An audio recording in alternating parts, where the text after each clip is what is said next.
The things that make me stand out pretty much anywhere I go is my hair, my tattoos and my opinions. Let's go to the first question. Do you look after each other or is it just a community of lowlives?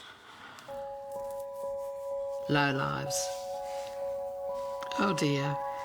How sad is that? Is it a city of low lives? No, No. it's a community. Yep. Yeah, we do look out for each other, and we also look out for the low lives. What an awful thing to call somebody. Like, I think I've gotten to know our neighbours a lot better there than I have anywhere else we've lived as well. It's like a small town in a big city. Yeah, every day you walk down and you're, hey Mary, hey Bex.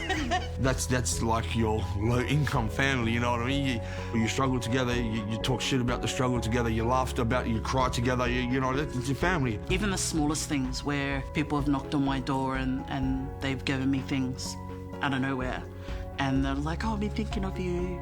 I grow veggies in the garden in my backyard, and far too much for me to eat, so, you know, I quite often give neighbours around harvest time different parts of my garden. And it's really nice giving some of the old ladies some fresh vegetables and tomatoes they can actually taste. When I was hungry and my friends ate, I ate with them. If anyone's out of or down and you can't buy food or you can't pay your rent, everyone will band in and help. I wore my mate's shoes, he wore my track pants, I wore his t-shirt, you know, if we were going out to see a girl, we'd pick an outfit, you know, between us both that one of us would wear so I can go out and see that girl go on a date or whatever, you know what I mean? And just when you think, oh, I'm down and out, I can't do it anymore, somebody just comes out of nowhere and just helps you.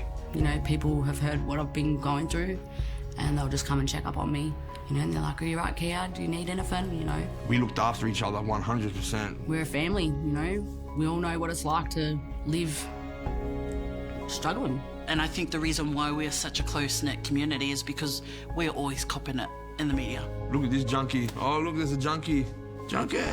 I think because of all that put-downs from outsiders, it's sort of banded us together. We have such a class system in Australia. Never used to have it like this. It's getting worse. It's when I get in a taxi, they'll be like, you know, maybe it's because of the colour of my skin or whatever, you know, like, or the person that I might be with. Like, a taxi driver will be like, oh, can you pay me now? I've been refused entry to nightclubs because they've looked at my ID and been like, oh, so you live there? Okay, yeah, no.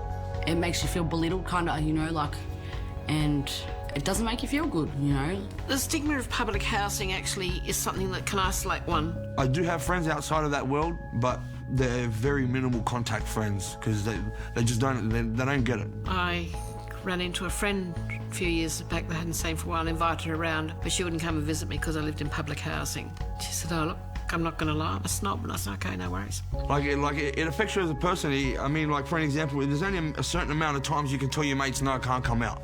Then they're going to stop calling you because, oh, he doesn't come out anyway, right? But they don't know you're struggling, you've got like 10 bucks in your pocket, that you need that for Opal. So you will lose a lot of friends because of your economic status. So I've lost old friends because I'm in public housing, but we tend to bond with people who understand our experience and share our experiences. So most of the people are kind of going back into their own shells, if you know what I mean, and almost living separate from society, almost becoming like spectators or voyeurs to everyday life. We live in an economy anyway, not a society anymore.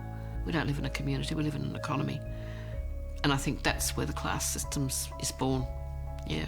I think we're a bunch of forgotten people, you know. I think we're like a species with amnesia, you know. It's like we forgot how to be, you know, compassionate, we forgot how to be loving, and we forget how to communicate, we forget how to comprehend. And I think we need to start, you know, remembering how to do these things, because it's not going to be a nice place to live if everyone keeps forgetting these crucial things.